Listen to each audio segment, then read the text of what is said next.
when you got somebody like the reigning MVP, the 4-time MVP, Sierra, like, she hit so many game winners for them.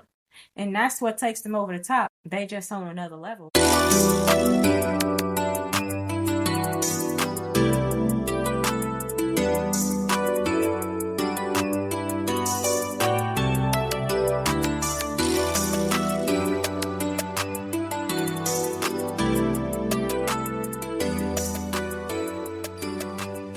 Hey y'all, this is Nothing Lightly.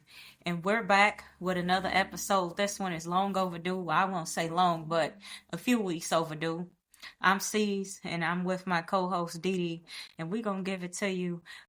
We're talking about the Las Vegas Aces and their, at this point, Dynasty run that they're on. We're going to give you a recap, our thoughts, and then how did we feel in just that final series. How did we feel about those last few games of the playoffs? And what is our biggest moments in the WNBA of season 2025 as it came to an end? So, Deasia, what do you have for us first? What do you want to get into? Where should we start? Well, we should start with saying congratulations to the Aces. They have won the last 3 out of 4 championships. Becky Hammon and the whole Aces organization, the players, they're doing an amazing job. We got to shout them out. They went on a 4-0 sweep versus the Mercury, and I feel like the Mercury were put to sleep. I mean, they just literally lulled them to sleep. They didn't have a chance. I think some of the games were close, but to be honest, it was just the Aces show. And they put on a show. When you come to Vegas, you want to see different shows. You want to see the excitement, and that's what they did. I think the biggest thing of their season is what's kind of like a Cinderella story. When they lost that game to the Minnesota Lynx by over 50-some points. Remember that, Sierra? That was the turning point. And A'ja Wilson said that she texted her teammates that night saying, don't come to the gym tomorrow unless you were embarrassed by what happened, in other words, unless you're ready to work. So something similar to along those lines. And ever since then, they had went on a 16-0 run. And when they got into the playoffs here, they was like the team to beat. Only team that gave them some go was the Fever. Unfortunately, the Fever couldn't move on, but I just thought the Aces was a better team all along anyway. And they proved it when they went against the Mercury. They didn't have an answer. They went 4-0. Yeah, I feel like this team showed us what everything that, I mean, the season is a long season, but they showed us in the end why they are a true champion. They showed us what it takes to be a champion, how to withstand adversity, also how to come together, but how to put together a string of wins that matter, and when it matters the most. So, yeah, and I think that's like important what you're saying. You got to win when it matters most, and it's not like the NBA where you got 7 games. This was the first time where they gave them a 7-game series, and they proved, hey, we don't need 7 games. We doing it in 4. You know, if it would have been in 5 series, they would have done it in 3. They swept them either way. You know what I mean? But when you look at just like their dynasty and their poise at the end, it was an unstoppable run. And you got to shout out, when you talk about the Aces, you got to shout out A'ja Wilson. She put that team on their back. The Mercury, they had games where they could have won, but when you got somebody like the reigning MVP, the 4-time MVP, Sierra, like, she hit so many game winners for them. And that's what takes them over the top. But it's a team effort, and this team, they just on another level. That's what they proved, that even if they lose, if you could just stay down with me until you come up, we're going to go to the top. And that's what they did. Yeah. Coming up for them was coming up for the best part of the air. It was coming up to all of the excitement, everything that this league needed.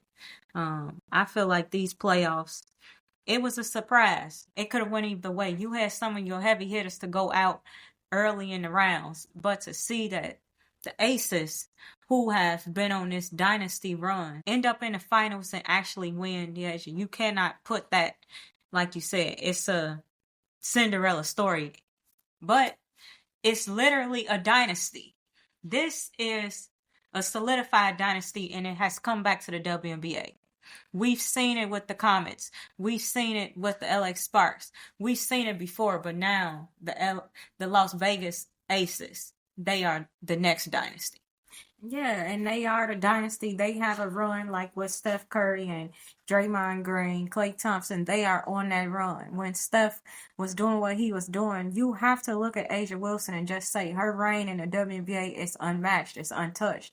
There's no one even close. And then you got to say, like, the Minnesota Lynx had a really great season, Sierra, but it wasn't enough. And Nafisa Kalia, she was in that talks of the MVP. She got second place on that when you want to look at the stats of how did they rank it. She was second in contention of getting that MVP, but it was almost still, it was so far of a stretch. And A'ja Wilson came into this series proving why she was the MVP. And when you look away, yes, the Minnesota Lynx, they really failed.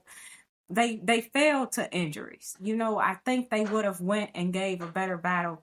I think that series would have went 7 games, but we didn't get to see that because what we saw was A'ja Wilson being so dominant in the series she was presented against the Fever, against the Mercury. Right. I do want to say Minnesota is another one of those teams that has had dynasty history to them. And they have had an opportunity more recently to also capitalize on that as well. But to see this with the Aces and A'ja Wilson leading the charge, I don't see anyone beating them in the next 2-3 years if this team continues like with this nucleus, with this coach Becky Hammon, and with this type of motivation and energy. And then you have A'ja Wilson, their leader, the most dominant player in this game, the best player in the world on their team, and then everybody else playing like they are. Jackie Young, you got Dana Evans, you got Chelsea Gray, Jewel Lloyd. There's so many players. I can't say enough about Melissa Smith. When you have these type of players that just come together and go out and pull these wins off, and some of these games in this finals, not in the finals, but in the playoffs, were tough games for them to still find a way to win. I just don't see this team, if they continue down this path of being beat. It's going to take a lot. Well, I will disagree with that, Sierra. I think this team is really good, but I do think the Minnesota Lynx, I think with their squad as well, you got Dejanay, you got Nafisa Collier, you got Courtney Williams, you got T. Plus, you got some really solid, I would say role players coming in. They also have a great coach in Cheryl Reeves. So I think that team, I think they could have won 7 games. Do I think they could beat the Aces today? No. But if they are a healthy team, I do think that they could beat the Aces. And that's all I'm saying. I'm not confident enough to say that it's a team yet that can beat this team. But we'll see as trades are being made, as this league is expanding, as we see what happens in the CBA negotiations, who's going to become free agents and where our players going to go, because most of the league becomes free agents. What is going to happen? Yeah, that's going to be very interesting because the WNBA, we know how that works. They're bringing in new drafts, but just because you get drafted don't mean that you make the final roster. And then the final rosters, they get switched around. Plus, you got a new team coming in the league. You have a Toronto team, and some of these players, just like what happened with the Valkyries, they have to leave their regular teams to go be part of the new team, and that's Toronto now. So you might see, I don't know if the Aces will trade any of their players, neither the Lynx, but you may see a Chicago Sky. You might see a Dallas Wings. You might see some of those players because they have to go fill that roster. You can't bring a new team in the league without players to play on it. And I'm just going to be honest. They don't usually keep the drafts. Some of those players are not going to make the final roster. All right. So there's a lot happening. But, Deasia, we have been on a slight break. Let's take a pause in this conversation. Let's get into this segment. And Deasia, I'll allow you to explain it real quick. And then we'll go ahead and... So this segment is called Off the Break. And so, when you get a fast break, obviously, you got to make a decision off the break. And it's usually just a quick decision. So with this segment, I'm going to just ask Sierra, what has she been doing off the break? It's kind of a play on words, and you got to explain it within 1 minute. So, what has been going on in your life off the break? So, while we have been on break. I have just been getting started on other passions, other things that I'm involved in outside of podcasting. If you all didn't know, I am a nurse, so that takes up a bulk of my time. But I've been watching a lot of sports. Some of that is the World Series that happened last night. And that win a 7-game series, I find that series to be one of the best I've seen, but we'll get more into that on another episode. I'm sure of that. Besides that, just been finding purpose in myself. So that's what I've been into off the break. What about you? Off the break, still in school, doing school stuff, focusing on health, wellness. Been taking part in a lot of 5Ks, been playing a lot of pickleball. So I think that's what I've been doing. And I think it's important for me to mention that some of your hobbies, you never know. I wouldn't have thought that I would be so interested in pickleball. Of course, I like to run, but that's what I've been up to off the break. Yeah. I like how you said running. We just finished a 5K today. It was muggy out there. It was rainy. It was cold. In Chicago, Deasia.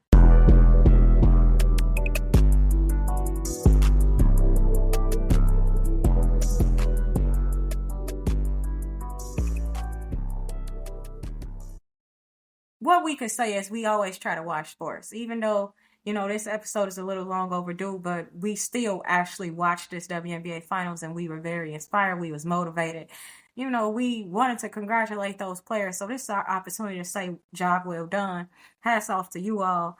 And what an amazing run that you all are on right now. And I think a lot of that is due to Becky Hammon. So talk to a little bit about just what is the difference from having a great coach in the WNBA? How do you think that plays into the team actually winning the championships here? I think that the difference that you see in the WNBA is you have to build that trust. When you compare it to the NBA, I feel like the trust is there. You have the players, they respect who that leader is most of the time. Most of the decisions are coming we don't publicly see that the players are making a lot of the decisions. It seems like this is coming from the coaching staff. But sometimes as you're watching the WNBA, you kind of see where these decisions are maybe player-led or maybe players don't want this, but I cannot say that about the Las Vegas Aces. It seems like everything that Becky Hammon is putting into them, they trust in her. They buy into what she wants to happen. She is a part of them. One, I feel like they have a lot of respect because she was one of them. She was literally a player. Not to say a lot of coaches in the WNBA aren't, because we know they are. But Deasia, she isn't far removed from being in their shoes.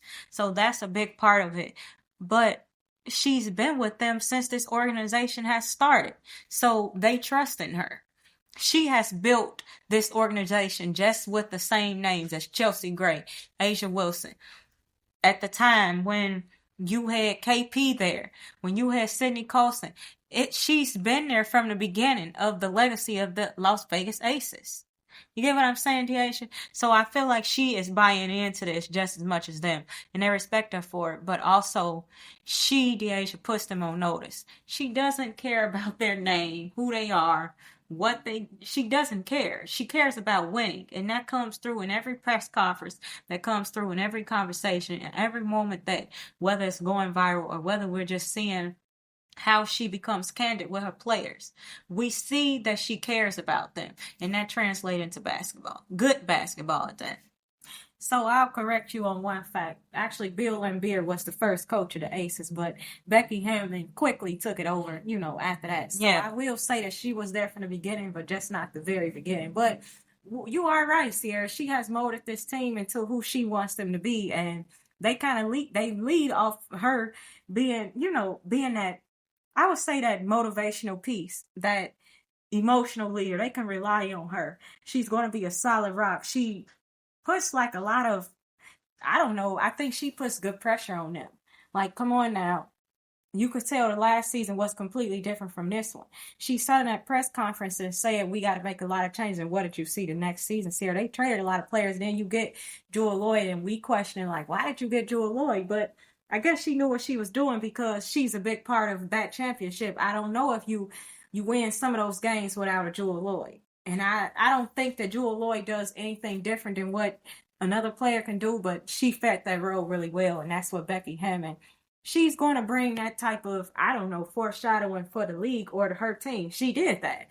And I think they respect that a lot. She demands a lot from her team. You could tell that. You'll see her in press conference talking about, oh, well, yeah, you had this amount of points, but then you look at how many rebounds did you get? Or Chelsea Gray, how many assists are you making? You know, those type of other stats matter to Becky Hammon. And she, like you said, here, her being a player, you can probably see a lot of those things a little bit better when you actually play the sport and at the highest level. Yes. And I feel like in every part of where the WNBA is at, she's had a part in it. Whether it's the Olympics, whether this is some of those playoff runs, those big moments in the WNBA history, Becky Hammon has been a part of it, and now we see it on the coaching side. And let's not forget, she also has done it in the NBA as well. So all of those tools and things she figured out, if you can motivate a player, Sierra, in the NBA, don't you think that translates well to the WNBA? At the end of the day, you just playing with one basketball. It got to go in the rim. Yeah. It has to go in the hoop. I feel like she's somebody that understands basketball and knows how to get her players or her team to do what that is. So her DNA is all up and through the Las Vegas Aces, even down to the blazer and the hoodie.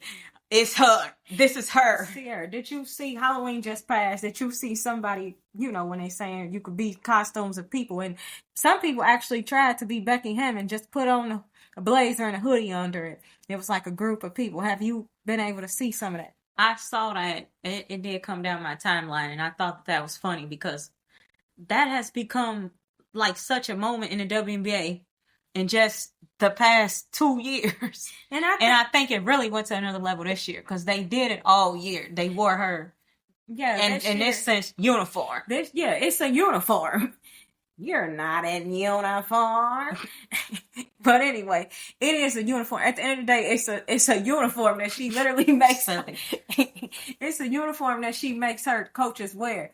But what's funny about it is that it's so awkward. Like it's not even a Kim Mulkey, like, what do you have on, Kim? It's not that. It's like a blazer with a hoodie that looks like they're like sweating under there. And it's like a big hoodie. It's not like, I don't even know if that's part of the jacket. Is it even a full hoodie? It's the most awkward thing. And they sitting there, they look like they hot and like they want to go in the locker room. They just want to take it off, but they said they actually wear that. It's a sign of unity, and it means together. I want to say it means something like that. It has a meaning. And so the powerful thing about that is it's just saying that you could put aside your identity for this team's identity for this one night, for this cause, and for this championship. Somebody told you, Sierra, hey, you're going to be on the coaching staff of a winning championship. And this championship is going to set the precedent for you to maybe one day go get you a WNBA coaching job. But the caveat is you got to wear a very tight blazer and you got to stuff a hoodie under it. Would you do that job? Absolutely, because that means that I'm setting an example for my team. So if we all have to wear this, and they're not doing anything that goes against any culture or any ethics. They're literally just wearing the same thing that anybody else would. So if this means that I can do this little thing, do something so simple to show the other people that are following me that we are together as a coaching staff, we are in union, then they can buy in as a team and become a union. Yeah, I agree with that. Now I'm gonna ask you a funny question. You got 3 coaches that you could be on the staff of these 3 coaches, but you gotta dress like them, basically. Kim Mulkey, Dawn Staley, or you can do what Becky Hammon do. You could, you could wear that blazer and hoodie. And now, on that level, you win a WNBA championship. Kim Mulkey, you win a college championship. Same with Dawn Staley, you win a championship. This is also going to show, who are you rooting for this year with college life. So which one would you prefer? Well, if we say in college, that's hard to do. No, you can only pick. You either want to do the WNBA or you want to pick one of those colleges. I'll do the WNBA. I have no problem putting on a blazer and putting on a hoodie. I'm in a hoodie right now. That's fine. But think about it, Sierra. On that college team, you might have a little bit more development. Yeah, to develop those players better. But you got to wear the Kim Mulkey Like, you gotta be in some sequins, some stars all over. You might even have to wear a basketball hoop, like literally, as your outfit.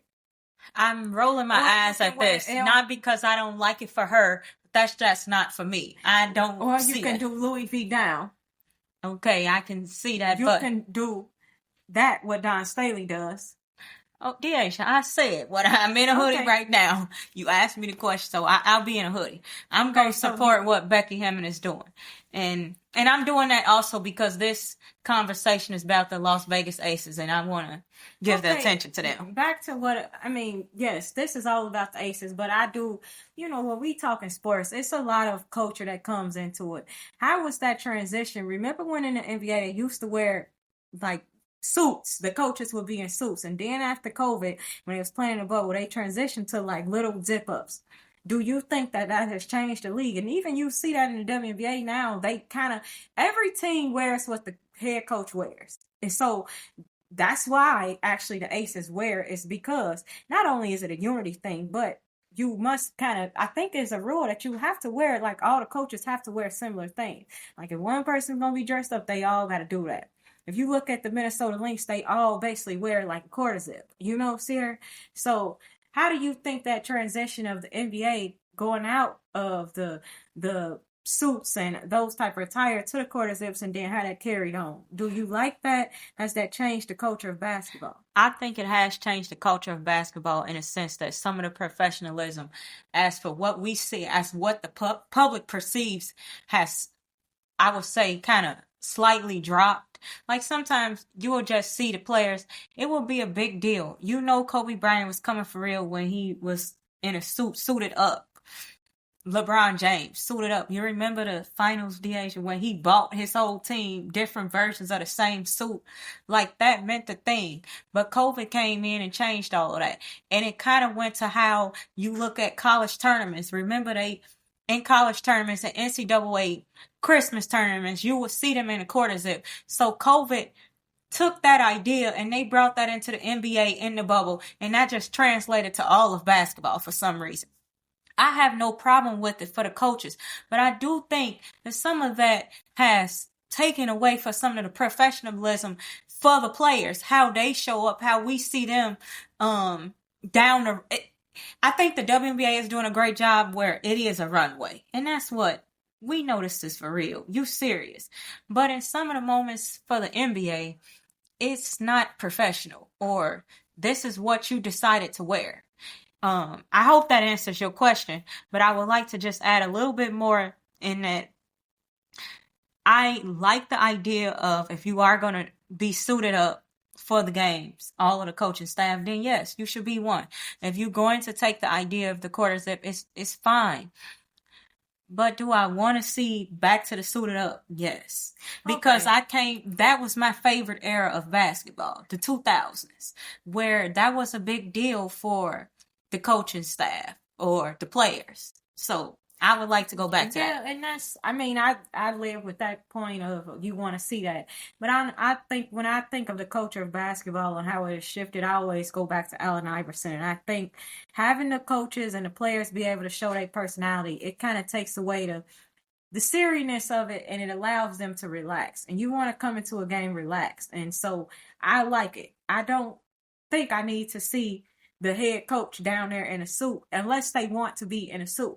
But if they comfortable, because when you think about basketball, Sierra, it's such a beautiful sport, but it's relaxing. So I want you to be in your best attire, but very relaxed. And if that means that you're going to come in some sweats, which I see you in all the time, because in practice, that's what you're wearing. And we're going to treat the game just like we do in practice, because we're going to practice hard and we're going to play hard. So I don't mind it. Okay. And I like what Allen Iverson did. I think he was the big shift in culture, and you definitely see that in the WNBA. You see it with Asia Wilson, you see it with Skylar Diggins, you see it with Angel Reese. These are some of the players, like, they're definitely going to bring their personal touch to the runway, or whatever you want to call it. But it's another moment that I think that we haven't touched on since we've been covering the WNBA. Well, we did a little bit, but let's just highlight it. That you talking about that Allen Iverson moment, that Allen Iverson type influence. I think that the stud buds have had some of that. When you look across the stadium, Deasia, and you see pink wigs or pink hair on almost 25% of the stadium, they're wearing it, and this is not Halloween. This is on any given game. After the All-Star game where they went viral for this, DH, I think that's part of an Allen Iverson moment. Yeah, I do think they had the Allen Iverson moment. I will agree with you, and I think they had the culture shock that Allen Iverson did. Like, what are we talking about? Practice. They didn't say anything like that, but just like saying, like, we're gonna be us, and if you don't like that, then whatever. Yeah, whatever. It's basically them saying that, and I think a lot of people, they didn't like it, but they really loved it. Like, they loved it, and the league loved it. The fans, we definitely love it. Like, be yourself. I mean, we only get to see about, on a good team here, 8 players play. We get to root for 8 players on 13 teams. Come on now. So, yeah, it showed us a glimpse of who they are. But, DH, I think that it allowed, like, young girls or young kids that's watching to latch on to a sport, to connect to the WNBA. Like, you take an idea and bring it into households now. Like, I can go and dye my hair pink, or I can cut this wig and make it look like Courtney Williams. I can do this. I can look like T right now. And that's what everybody wanted, DH, when they wanted to wear a headband. They wanted to wear the wristbands. They wanted to have braids, just like Allen Iverson. Or MJ. I'm not saying that the game, but the influence, the culture part of it. That's what they did. And I feel like, DH, it translated to people that don't watch basketball. People was like, what is this about? And you got to explain it. But the fact that I have to explain it means that they right on target. That now is catching on. So, yeah, and they did a great job. And this whole conversation, it trickles back to like what the Aces were doing. They had their own identity. Sarah, this is a team that they stuck with the culture of who they were. And that translates to championships. When you look at the best teams, they have a culture that is undeniable and they all buy into it. So this episode is about the Aces, and when we talk about just the identity that they've had this season, it's a Cinderella story that even if you down, just be yourself. Stick to who you are. That's what A'ja Wilson talked to them about the whole time. Remember who you are. When they got to that Sarah, they was unstoppable to their DNA, their culture of what they were, Yeah, I think that it didn't surprise people when you look back at what they have done historically over the past 4 years. This really was no different from what they've been doing. They have that winning DNA, and they have that with their leader of A'ja Wilson. So let's spend a moment talking about A'ja, what she means for the league, and where, like, what's next for her, because it seems like the sky is the limit at this point. Yeah, the sky is definitely the limit for A'ja Wilson. I think that she is a player that's going to be definitely a Hall of Famer. She, just like when we did that Diana Taurasi episode here, I named off over 20-something stats. Could you imagine if, when we keep doing this and when A'ja Wilson finished her career, God willing, we're able to still be able to discuss these things, and imagine that stat list, just going down the list of over 100 stats almost. You look at just this year, it was so many stats here. They're comparing her to Bill Russell.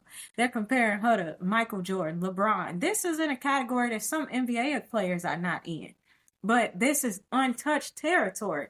And she is the best that this league has ever seen. And the thing about it is she still has a lot more to go.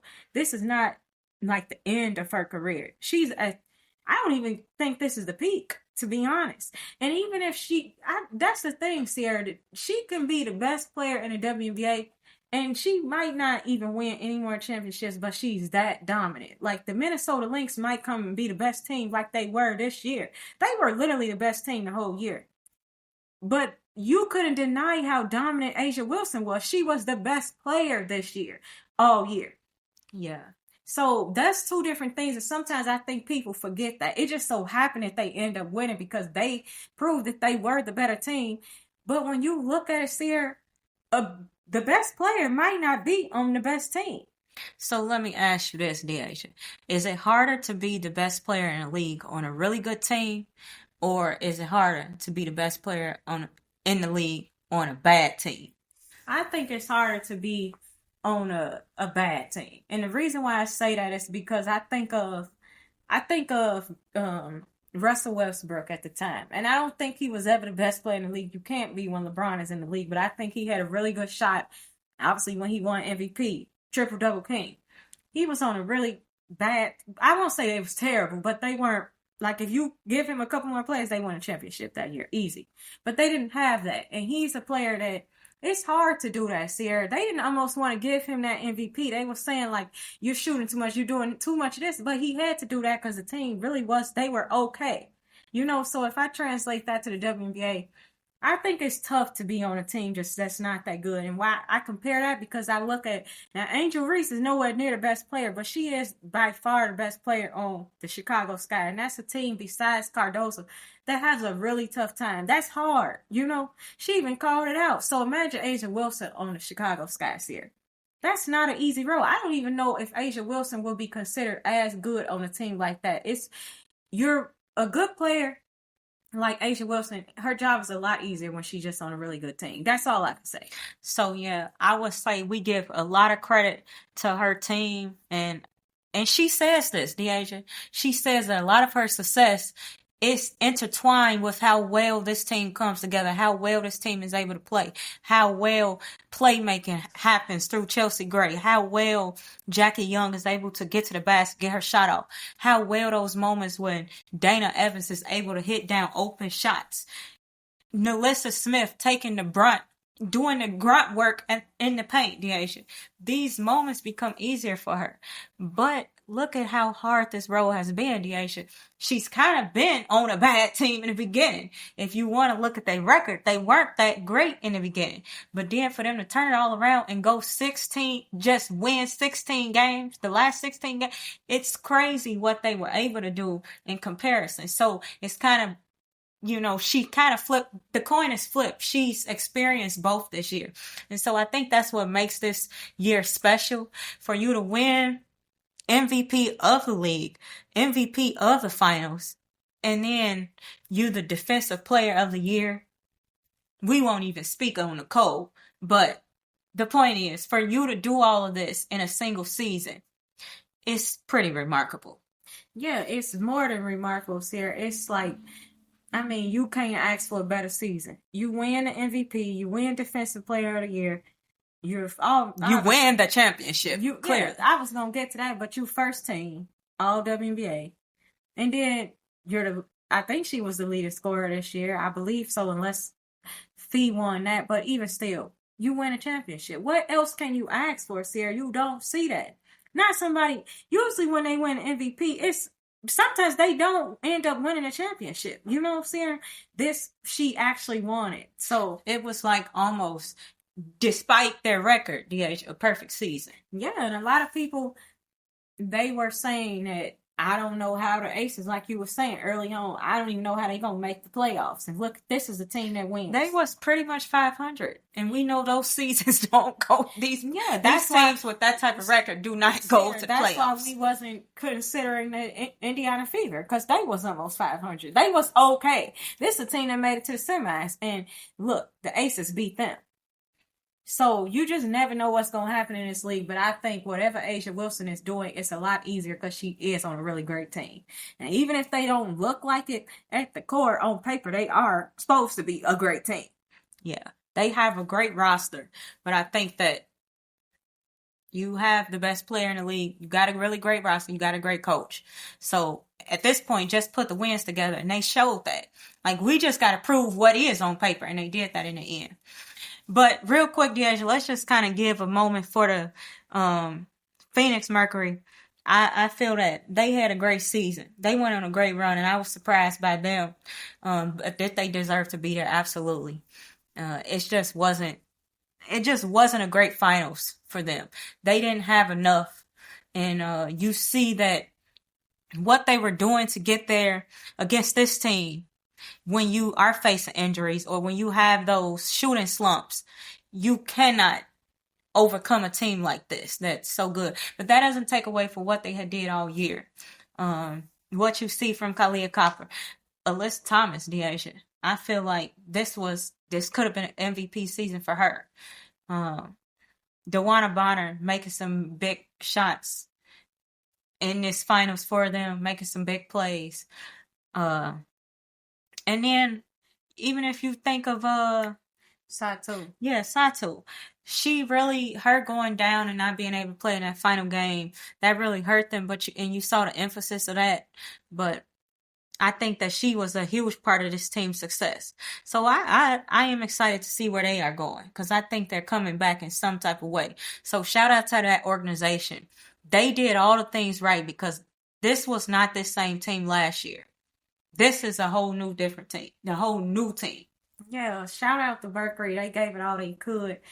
They did get swept. That is what happened. But in that, they didn't have a bad season. They had a really great season. They made it to the finals. And the team that's making it to the finals, just what? They beat all those other teams. And they beat the Minnesota Lynx, who were picked to win. So in that, you got to say that this is also a really good team. I think they were in some close games. One of the games was 90 to 88. So they actually could have won that one. But if it wasn't for the big shot from A'ja Wilson.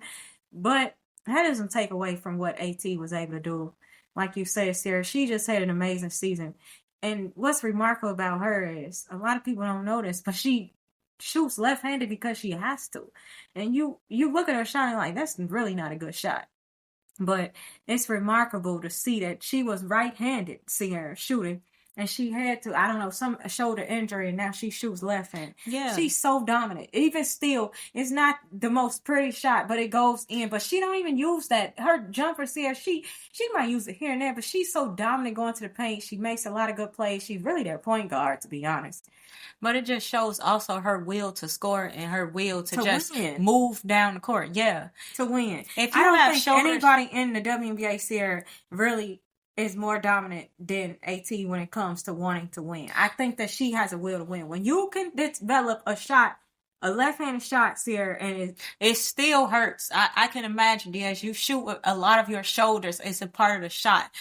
I have faced a shoulder injury in high school, and I could barely get the ball up. It feels like you are struggling. You now have no control. But for her to find a way to put the ball in the ring, in the basket, the hand. It's like, crazy. And it's not. We're not talking about layups. This is jump shots. And at the free throw line, she goes to the free throw line a lot. Imagine how much pain that probably is. How uncomfortable, or how much of a struggle. It might not even hurt, but it's a struggle knowing that her body physically can't do it, and she's still doing it. Yeah, so AT, I mean, that is just, she is an amazing player, and just her game is something to watch. So when we looking at this, we got to shout out both teams at the end of the day. Obviously, this episode is about the Aces, and we're telling you all that if you didn't get a chance to watch, go back and watch this finals. It was miraculous, but there was another great team in that series, and that was the Mercury, but they fell to the reigning champs, and they are the 2025 WNBA champs. Shout out the Las Vegas Aces. Shout out A'ja Wilson, Becky Hammon, all the players on the Aces. And shout out the owner for sticking with them and having the facilities to just kind of put a lot of money into a really good team. And that matters in the WNBA. So shout out them, the owner, as well. With that being said, any other final thoughts on this season of WNBA? What are you looking forward to in the offseason? Any other basketballs? Like, are you watching any more basketball series offseason? Tell people what they should be watching. Well, the NBA is taking place. We know we've been like in the first 5 or 6 games of the NBA season. So I'm watching that. I'm tuned in. The World Series just ended. So sports DH is at an all-time high when you can get all 3 sports, basketball, football, and baseball, in the same moment. That's just like, as a sports fanatic, you just kind of on cloud 9. So you had, for a slight moment, you had all of them, and then it was amazing. I'm watching football, but as far as basketball, women's basketball, I can't wait for Unrivaled. So I'm excited for that. College basketball is up next, and we always gonna be watching. We always have our opinion. This is nothing lightly. Deasia, let's close it out. Yeah, so this is nothing lightly. If you like what we're talking about, you like the WNBA, you like basketball, you like all these other sports, we try to talk to them, talk about as many sports as we can, give our opinion. Sometimes it's funny, sometimes it's opinionated, but all the time it's what we think. So if you like listening to our thoughts and taking part in the conversation, just please continue to subscribe, listen, let us know. Hit us in the chat. Keep following us on TikTok, Instagram, YouTube, wherever you get your podcast. And this is the end of our show. Thank you all, as always, for listening.